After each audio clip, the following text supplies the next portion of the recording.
uJesu Kristu uyinkosi. uJesu Kristu uyinkosi.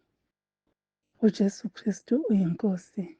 Ngibingelele bazalwane egameni lenkosi yethu uJesu Kristu. Ngiyacela sikhuleke. Baba wethu ongcwele, ngegama lenkosi yethu uJesu Kristu waseNazaretha, sisondela kuwe ngalesi sikhathi. Siyabonga Baba wethu ongcwele, sikunikeza udumo nesibongo ngoba sifanele wena wedwa. Wena onokungafi, onongaguquki.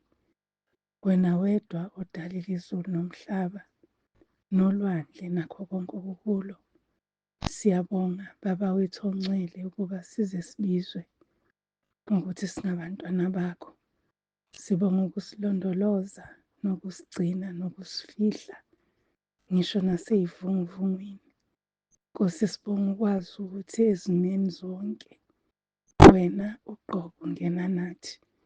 Sibonga ukuthi Nkosi awusishiyi ukuthi sizibonele, kodwa uba khona ukuthi usiqinise, uthi thula wazi nginawe. Siyabonga Baba wethu ongcwele, zincane ngempela izibongo zethu. Uze wasithenga nangegazi lakho elingcwele. Sikunikeza udumo Baba wethu ongcwele. Ngalesi sikhathi sizofunda izwi lakho, siyacela khuluma ngalo Nkosi elungileyo ey'mpilweni zethu. Kube nokuguquka, kube nokushintsha kwezimpilo zethu, iguqulwe yenziwe ibentsha. Ngisho nengqondo yethu sihlale kuwe Nkosi elungileyo, sisithulele njengoba ihubo lisho lithi umphefumulo wami sithulele, sithulisele kuJehova. Uhlale thule nje ngoba uJehova uyikho konke, kukho konke. Iba nathi-ke Nkosi kulesi sikhathi, sinikeza wena udumo. uJesu Kristu uyinkosi. Amen. Ngibingelele-ke bazalwane egameni lenkosi yethu uJesu Kristu ophilayo. Luhle lolu suku olupholile kunolwayizolo, beshisa kakhulu. Konke lokho kuwumusa. Siyambonga kakhulu uNkulunkulu. Noma lina-ke ngapha ayiliyana lona, kodwa-ke siyabonga sithola ukuphola namhlanje. Isihloko senkonzo semkhuleko wethu namhlanje sithi ukuhlala enkosini. Sizofunda nje amahubo 91 verse 1 and 2. Amahubo 91 verse 1 and 2. Kufundeka kanje. Isihloko sakhona sithi uJehova ungumlondolozi. Ngiyongixolela-ke izwi lami lenza lowo mdlalo, kodwa ngiyazama nje ukukhuluma kakhulu. Asifundeni-ke bangcwele. Verse 1, yena owakhile ekusithekeni kophezukonke, nohlezi emthunzini kaSomandla, uthi kuJehova, uyisiphephelo sami nenqaba yami, noNkulunkulu wami engimethembayo. uJesu Kristu uyinkosi. Sizokhulekela-ke phezu kwalamazwi bazalwane, isimemo lesi sokuhlala enkosini. Lithi-ke leli zwi uma ngabe silibheka, ake siqale sibheke nje ukuhlala. Kusho ukuthini ukuhlala? NgesiNgisi singathi to stay, not to sit, to stay. Ukuhlala akusho ukuvakasha, akusho ukuthi uyadlula, akusho ukuthi mhlawumbe uyalunguza, cha. Ukuhlala ekusithekeni.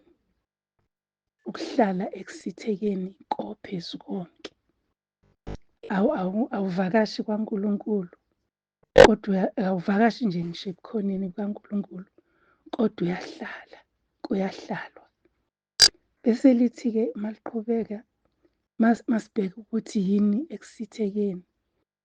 Indawo esekusithekeni ingoba ibhekwa umuntu othize, yena yedwa onelungelo lokubheka lapho, noma ofanelekile. Into uma uyifihla into yakho, uyifihla la wazi wena khona wedwa. So ekusithekeni kophezu konke indawo ebalulekile la sicasha khona, la sicashisa khona imiphefumulo yethu ney'nhliziyo zethu. La khona kuyena yedwa uNkulunkulu okwazi ukusithola asibone. La khona siphephile ngoba sifihliwe. Kusekusithekeni koPhezukonke. Uma-ke sihlezi lapho siyavuma ukuthi uJehova yena uyinqaba, uyena uqobo oyinqaba yethu. Sisho leso sivumo nje ukuthi uNkulunkulu wethu athi size sithi laphaya kwizaga,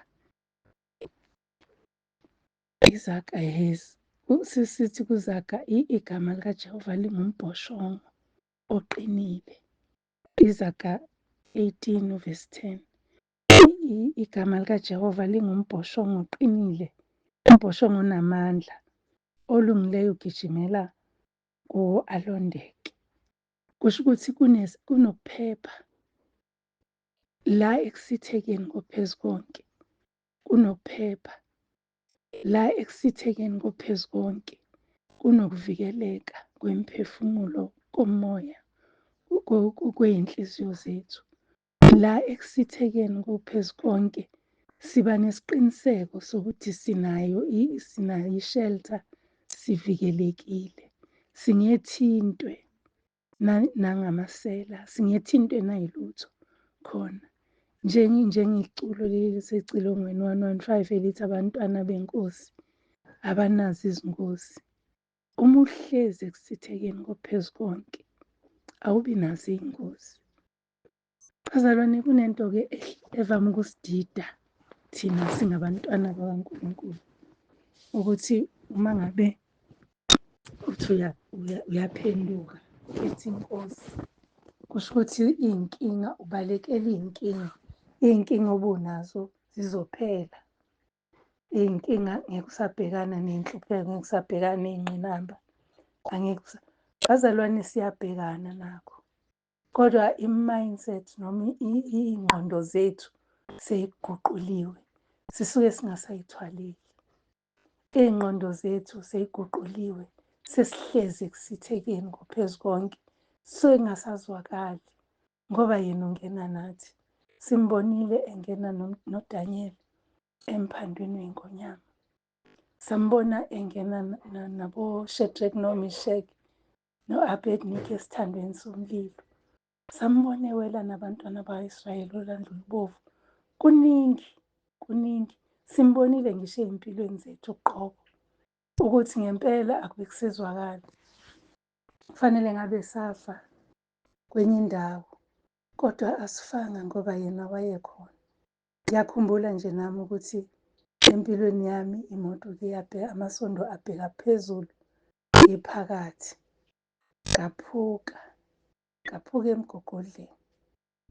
Kodwa ngoba yena wayenami, ngasukuma ngahamba, sebethe angiseyi ukuhamba. Kodwa yena ngoba akasiyekeleli, akasiyise esimeni ebesesishiya khona. Mhlawumbe ngikhuluma namhlanje ukhona osithi ngingedwa kule nhlupheko. Uma ngabe-ke uzokhetha ukwakha, ukuhlala ekusithekeni koPhezukonke, angeke ulisho lelo gama, angeke lifike ngisho engqondweni yakho ngoba yena unawe. Athi ungesabi, mina nginawe. Uyabona ukuthi uma ngabe wakhile ekusithekeni koPhezukonke, ngisho iy'hlahla zinyenyeza ukuphepha kuwena. Ngisho umoya uvunguza isiqiniseko sokuthi uvikelekile. Ngikhule ngisaba kakhulu ukuduma kwezulu. Bekuyinto ongazuthi nje kuyi-culture ethize yasekhaya, because bekuthi uma kuduma izulu, imindeni, imizi ngasekhaya, uma ngabe kudlalwa egcekeni lowo nalowo abalekele kubo, thina-ke kithi besiye singene endlini. Umama athi akufanele sihlale endaweni emnyama, so uma sekuvalwe umnyango uzoba mnyama, bese kukhanyiswa ikhandlela. Wawungakabibikho ugesi, kukhanyiswa ikhandlela ukuze singabi sebumnyameni. Sikhule nje sisaba ngendlela emangalisayo, sisaba izulu. kuze kube manje sengimdala ngisalisaba. Kodwa manje ngoba sengiyazi ukuthi ngihlezi ekusithekeni kophezu konke, angisasabi njengoba ngangisaba ngakhona. Eyi, ngangesaba, ngangingalali. Ngisho noma ngabe kuthiwa Duma sengilele, sengilele kade ngisungekile, ngiphaphame kuphela ubuthongo. Njengamanje sengiyalala, ngingezwa, ngizwe ngoba sebexoxa ekuseni ukuthi kade liduma kakhulu. So, ukuhlala ekusithekeni kophezu konke, uyazi ukuthi khona ukuthwalele, khona ukunakekele, khona ukuvikele. Kuthi noma ngabe itshebe lizokushaya esiphongweni, abeke isandla sakhe lishaye kusona, wena ungashayeki. Uthi noma ngabe uyashayeka kungafani njengoba kade kuzofana, kade uzolimala. Ukwakha ekusithekeni kophezu konke, bazalwane, kusho ukuhlala kuNkulunkulu. Ukuhlala nje kuNkulunkulu, ume ngesibindi ukuthi ungathembi okunye, uthembe uJehova. Abe yinqaba yakho, abe yisiphephelo sakho. Njengoba kusho amaHubo 46 ukuthi uyusizo ngisho nangesikhathi senhlupheko. uJehova muhle, uyinqaba nangesikhathi senhlupheko. Uyazi ukuthi ukuthathela kuye ubuhlungu bethu. Uthi uma ngabe kufanele uzwe ubuhlungu obukhulu, ubuzwe bona ubuhlungu, kodwa kube khona le ndawo epholayo, ube ney'zathu zokwazi ukuthi kusasa kusengaba ngcono kunalokhu, kusezoba ngcono empilweni, ube nethemba ngekusasa. uJehova uyinqaba futhi babusisiwe abaphephela kuyena. Kufanele simethembe njalo njalo, kungabi bikho isikhathi la unokungabaza khona ukuthi uthi ngingedwa-ke manje.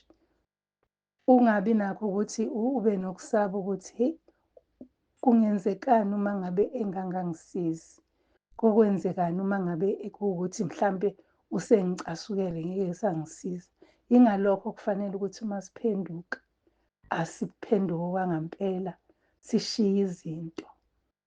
Muhle-ke uNkulunkulu wethu ngoba uyasikhombisa nalokho okumele sikushiye. Kwesinye isikhathi uyaphenduka, uhambe isikhathi wenza into kanti akayithandi. Ngelinye ilanga uyokutshela nje ukuthi hhayi-ke lokhu nakhu okukuvimbile. Uzizwe ukuthi hayi, angisekho right, angazi ngenzeni, kodwa bese eyakuvezela ngoba kubiza ukushiya. Ngani iNkosi uJesu yasho ukuthi uma ekhona othanda ukuza emva kwami akasidele. Kubiza ukusidela nje bazalwane, sisidele bese siyakha, singavakashi ebukhoneni beNkosi kodwa sakhe. Uhlale nje unesiqiniseko ukuthi mina angiyogudluka la, futhi mina ngihlezi anginalo elinye ithemba, ngithemba kuJehova, uJehova uyithemba lami. Uma ngabe-ke sizohlala ekusithekeni kophezu konke, siyazi ukuthi uNkulunkulu uyena oyinqaba yethu, uyena nje oyisiphephelo sethu nenqaba yethu, idwala lethu. So, uma ngabe-ke sihlezi lapho siba nalo ithemba, njengoba yena esiqinisa lapha kuJohane 15, uyasiqinisa ukuthi hlalani kimi nami kini, ngoba ngeke sikwazi ukuzenzela noma yini ngaphandle kwakhe. Aze athi igatsha elingatheli izithelo, uyalisusa linqume. Uma ngabe-ke thina sihlezi kuye, nakanjani sizoba nazo iy'thelo. Iy'thelo zethu zizoba ukulunga, sizokuthela ukulunga. Awuzukukufoja ukulunga, uzolunga, ulunge ekukhulumeni, ulunge ekwenzeni, ulunge ekwahluleleni, like ekudisayideni. Iy'nqumo oy'thathayo zibe ngezokulunga. Ulunge emphakathini, emndenini, ebandleni. Konke kuzokwenzeka ngemfanelo nangenhleleko nangokulunga ngoba wena uxhumile emvinini, izithelo ziyabonakala. Uma ngabe-ke sizosuka sivakashe ebukhoneni beNkosi, kuba khona ama-gaps, kuba khona iy'ndawo iy'ndawo ezinokhula. Ukubone uma ngabe kutshalwa insimu, kuba khona le ndawo ehlukanisa angazi ngizothi yini, izigaba sengakhohlwa ukuthi kwakubizwa ngapha emakhaya. Kodwa kwakuthiwa yena ama-morgan, something like that. Kuleyo ndawo kuyayeka ukuthi kungatshalwa lutho. So kuyamila ukhula lapho kumile noma yini. Kodwa la sekutshalwe khona kuba kuhle kuhlakulwe kumile iy'tshalo ey'fanele. So uma ngabe-ke wena uvakasha ebukhoneni benkosi, kuba khona lezo y'ndawo ey'njalo ey'khombisa ukuthi wena kade ususukile ebukhoneni benkosi. Kwamila ukhula, kwamila ameva, kwamila nani nani okungafanelekile. Kodwa uma uhlezi ebukhoneni benkosi, ukulunga kwakho kuyageleza, kuyabonakala, kuxhumile, akunamagebhu. So bazalwane, simelwe ukuhlala ngoba uyisiphephelo sethu, uyinqaba yethu. Uma ngabe esho laphaya kwabaseRoma 8 uvesi 31 uthi uma uNkulunkulu engakithi, ubani ongamelana nathi? Ngoba phela yena uwumbhoshongo oqinile.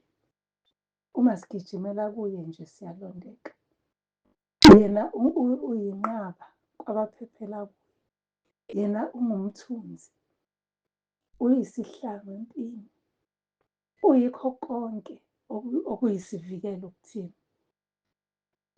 Uma ngabe-ke sihlala kuye, asinakho ukuthi singavelelwa izinto ezingasigwinya. Ukusigwinya ngeke, kodwa sogwinyeka uma ngabe siya kuye sibuye siphume. Uma siya siyohlala siphinde uma sivakasha, sinakho ukuthi sigwinyeke ngoba ngesikhathi sisukile vele isitha nezimo zisilindile ngaphandle ukuthi zisisokozele zisigwinye. Ngisho njalo izwi lithi uSathane uhamba njengebhubesi elibhodlayo. Liyahamba njengebhubesi elibhodlayo. Uma wena ususuka ekusithekeni kophezu konke, lizokubamba likusobozele ngoba wena ususukile ekusithekeni, awusena-shelter, akusekho sivikelo. Ngiyabheka nje bazalwane ukuthi senzelwe umusa ongakanani ukuthi singahlala kuye. Uzathi uyasivumela ukuthi sakhe laphaya ekusithekeni. Uyavuma yena njengoba esho lapha kuJeremiya chapter 7 uvesi 3 wakhona. Uyasho ukuthi uyosivumela ukuthi sakhe singibheke. Uyavuma ukuthi uyasivumela uvesi 3 uthi sho kanje uJehova Sebawuthi uNkulunkulu ka-Israyeli uthi lungisani izindlela zenu nezenzo zenu khona ngiyakunakhisa kule ndawo. Bazalwane, kubiza ukuthi silungise iy'ndlela zethu nokwenza kwethu. Yini-ke indlela? Izindlela zethu indlela esiphila ngayo usuku nosuku, umzuzu nomzuzu, isikhathi nesikhathi. Indlela nje esiphila ngayo, indlela yethu yokuphila. Izona y'ndlela-ke okufanele siy'lungise ekuqaleni.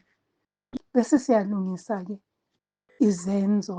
Izenzo yile nto ebonakalayo, ebonwa ngabantu. Indlela yami ingaba into ecashile ngoba ngingakwazi ukuphrithenda, ngenze ngazuthi ngiyenye into kanti ngiyenye into. Phambi kwabantu, phambi kwalolu hlobo lwabantu ngiziveze ngile nhlobo yomuntu. Phambi kwalolu hlobo lwabantu ngiziveze ngileyo nhlobo yomuntu. Indlela leyo yokuphila.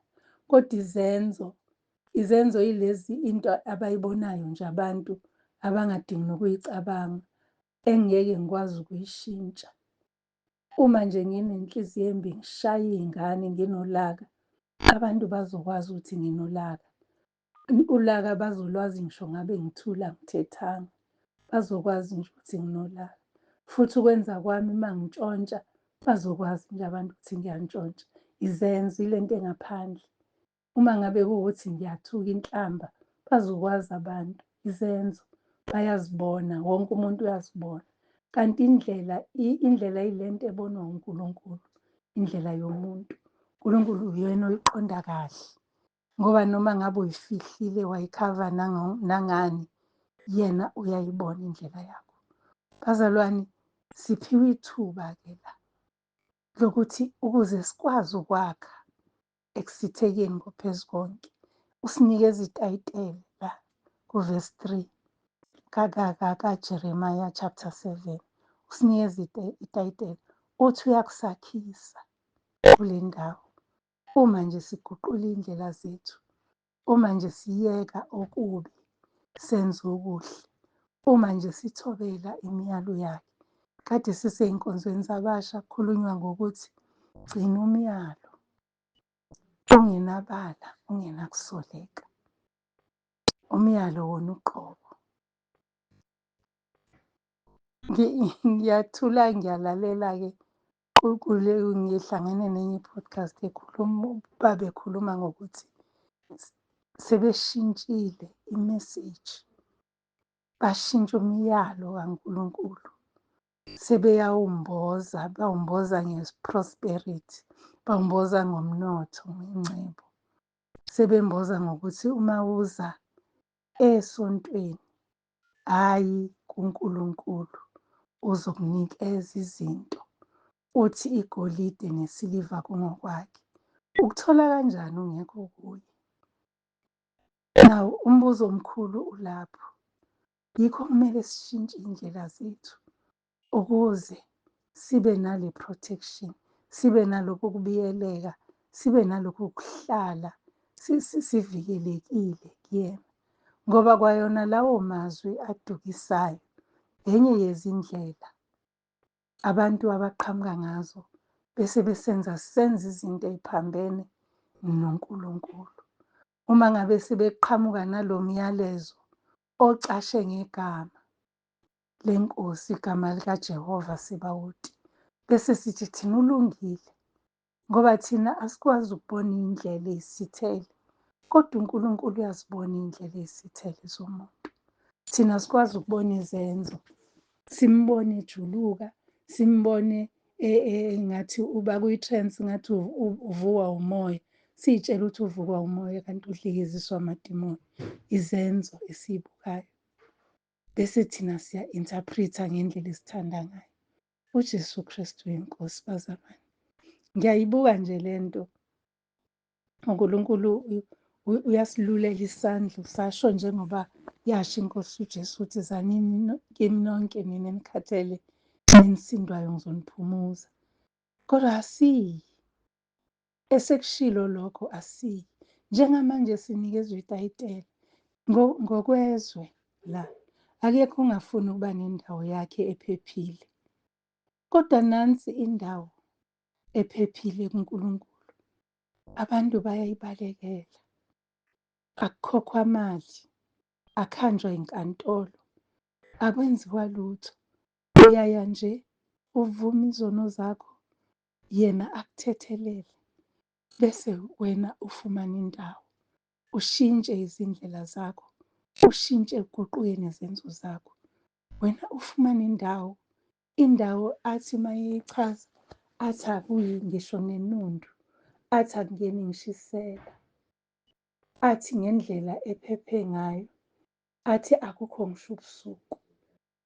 Uyazi ukuthi ngathi besingazakhela kule ndawo, lithi iculo siza ngizakhele kule nqaba ngoba uthi uJesu uthi hlala nami la.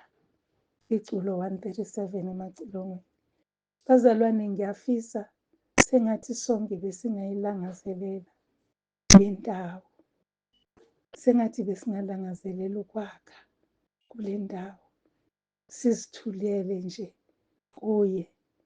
Umoya wethu ufumane ukuphumula. Umoya wethu ufumane imfudumalo. Umoya wethu ufumane ukujabula. Singenalo uvalo. Singenakho ukwesaba. Singenakho noma ngabe izimo ziyafika. Kodwa sisho njengoJobe ukuthi ngiyazi ukhona umhlengi wami oma nawe noma ngabe kuthini. Bazalwane, sithola lesi simemo namhlanje, siyamangala ukuthi uNkulunkulu uyasithukusa ngisho edokodweni lakhe, njengoba kusho amaHubo 27 uvesi 5. Uthi ngokuba uyangithukusa edokodweni lakhe ngosuku lokuhlupheka, angicashise ekusithekeni kwetende lakhe, angiphakamisele edwaleni. AmaHubo 27 uvesi 5. UJehova uthembekile, ayikho inkohliso nenjabuliso kuye. Phela wena guqula izenzo, uguqule izindlela, bese uyafumana lokhu kuphepha okumangalisayo. Lokho kwenza ukuthi noma ngabe impi imisa ngakuwe, wazi ukuthi angingedwa qha. Wazi ukuthi nasempini usihlangu sami, ungumpheme wokuphephela. UJehova muhle, sho njalo amaHubo 46. UJehova muhle, uyinqaba ngosuku lokuhlupheka. Besingasuka kanjani ekuhlaleni? Bazalwane, besingahlala, kuyahlaleka. Ake siphokophele, ake sizinqumele ukuhlala, ngoba kuyena kuyahlaleka, ngoba sihlala singenalo uvalo. Kubi ukuhlala uqalaza, wazi ukuthi nanoma imini kungangena iy'gebengu, mhlambe zingihlasele. Kodwa uma uzohlala kuye, uyazi ukuthi uma zingena zizothatha lokhu inkosi ezobuye ikuphe khona uma ngabe kuwukuthi uyakudinga, zikushiye wena uphila nomndeni wakho. Angisho ukuthi ngeke zingene, zingangena uma ngabe yena evumile, kodwa futhi zingengene uma ingavumanga. Ngoba phela uthe uma sihlezi, uma seze wasingenisa etendeni lakhe ekusithekeni kwetende lakhe, uma eseze wasingenisa, akukho lutho olungasehlela, akukho nje olungasiphazamisa. Thina sizoba nokuthula, singaqalazi nokuqalaza. Kwesinye isikhathi uma uqalaza uyubona izinto ezikuthusayo, kodwa uma ubheke nje phambili, njengalokho kushiwo lapha encwadini kabani, lapho kwathiwa khona uRuth angasusa amehlo akhe ensimini akhothoza kuyo. So nathi akumele sisuse amehlo ethu kule nsimi esibhekwe kuyona. Kumele siwafake phansi amehlo, ngoba sike sabuka emaceleni sizobona izinto ezizosiphazamisa, sigcine sesiphazamisekile. Sizobona izinto ezizosidida, sigcina sesididekile. Kodwa uma sizobheka la sikhona, la sibekwe khona, sibhekisise khona, sizothola ngisho okushiwe ngendlela ngade bevuna phambili. Bavune, ufike nawe uvune, ukhiphe lakhe iqhoma, ngoba kuyaphilwa kwaNkulunkulu. Akukho ukweswela, ayikho indlala, akukho ukuhlupheka, kodwa sisemthunzini ophephile, umthunzi ongeke uhlaselwe nazinyoka kuwona, ekusithekeni ngophezu konke. Singathi besingakha, bazalwane, sihlale sakhe njengesithembiso ukuthi uyasivumela ukuthi sakhe kuleyo ndawo. Sengathi singayilwela, sifune ukwakha ngempela, senze konke lokho okushiwoyo ukuthi silahla ini, senze ini, siyenza kanjani, njengoba kade kushiwo ezweni. Siwugcine umyalo ungenabala, ungenakusoleka. Sihambe ngokwethembeka phambi kukaNkulunkulu Baba, siholwa umoya wakhe oyingcwele ngegama lendodana yakhe nguJesu Kristu. UJesu Kristu uyinkosi. Asikhuleke. Siyabonga Baba wethu ongcwele, izwi lakho. Siyabonga ukukhuluma kwakho nangalesi sikhathi. Sisize-ke Nkosi, sifuna ukuthula sikujonge, ngoba kuyatholakala kuwe.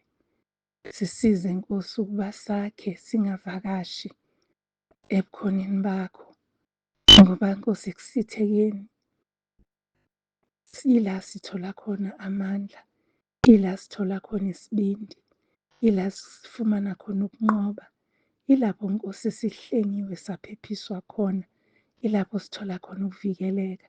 Sisize-ke Nkosi ngalokho kuqonda, sihambe indlela yethu yokwethembeka phambi kwakho. Izindlela zethu ziguqulwe, izenzo zethu ziguquke, senze okuhle nokulungile, siwugcine nomyalo. Nkosi ungenabala, sihambe ngokuthembeka phambi kwakho. Siyabonga-ke Nkosi, dumo lukufanele nesibongo zonke zingezakho.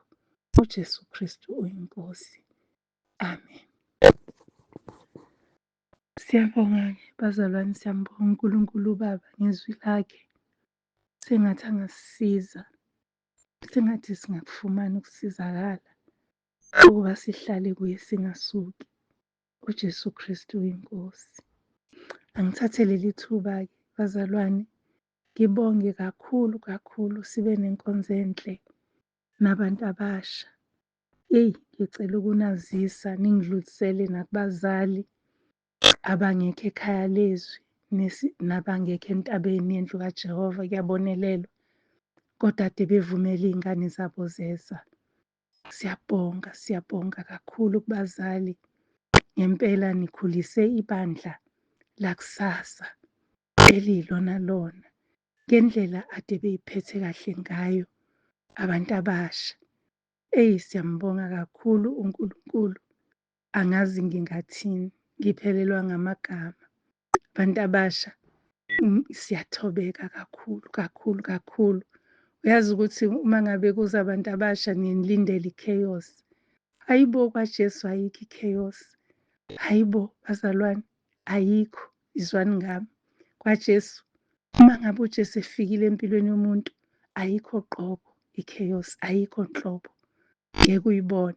So siyambonga kakhulu uNkulunkulu. Ngiyabonga kakhulu bazali, nanokuthi ngangicelile bandla ukuthi iy'mpahla zokulala zabantwana zibe ey'hloniphekile. Ngempela ngizwile ukuthi ayi bonke nje bebe kahle abantwana bethu. Angazi ngingathini bazali, ngiyanithanda, ngiyanithanda. Nanokuthi-ke abantu abasha abashiyanga lutho ema-bathroom, ey'ndlini zokulala abashiyanga lutho. Hhayi, ngathi sengizohamba nabantu abasha ngiyeke omama ngoba omama njalo bayashiya. Hhayi bantu abasha, hhayi ningenzele kahle Nkosi yami, ngiyabonga ukuba kuyenzeka ngabe iy'nkonzo zenu zikabili ngonyaka. Manje-ke ngeke kuze kwenzeke, kodwa-ke siyamkholwa uNkulunkulu ukuthi isibani enihambe naso nasemakhaya sizokhanya. Indaba iselekini ukuthi uma ngabe uzalwe ekhayeni okungakholwa kulona, kuphile ukukholwa. Ungasabi. Uma ngabe bekuxosha, wazi ukuthi uhamba noNkulunkulu wakho ongasuki kuwe. Angeke udwengulwe ezimpisi ngaphandle ngoba yena ukuwe nawe ukuye. Uthi uma nihlala kimi namazwi ami ehlala kini, nicele enikuthandayo nikwenzelwe. Ngiyabonga kakhulu kakhulu bantu abasha, ngiyabonga. Nanomsebenzi abawenzile, siye saphelelwa ngamanzi endaweni. Bawakha abantu abasha, bawakha abantu abasha. Bayimisela abantu abasha. Kwa-clean, kwakuhle. Hhayi bo, kungashona ilanga ngincoma abantu abasha, kodwa ngiyabonga kakhulu kini nabazali. Siyathobeka kakhulu, iNkosi inibusise, iNkosi inisikelele, inigcine, inikhulise nasekumazini, nasekwazini nje uthando lukaNkulunkulu Baba. Abathi abanye abazali bekhalela iy'ngane zabo ezingafuni ukungena nje ngomnyango wenkonzo, kodwa nina ezenu ziyavuma. Kufanele ukuthi uma ubala izibusiso ukubale nalokho ukuthi Nkosi, bengingubani ukuba ungithande kangaka. Ngiyabonga abazali, ngiyabonga kakhulu bazalwane, ngiyabonga. UJesu Kristu uyinkosi. UJesu Kristu uyinkosi. Ngingalibali ukubonga abafundisi bama-branch, bazalwane. Niyawenza umsebenzi wenkosi. Siyabonga, siyabonga kakhulu, sibonga uNkulunkulu ngani. Angazi ngingaqalaphi, ngiyathobeka nje kakhulu. Asisebenzeni bazalwane, kuyakhanya phambili. UJesu Kristu uyinkosi. Amen.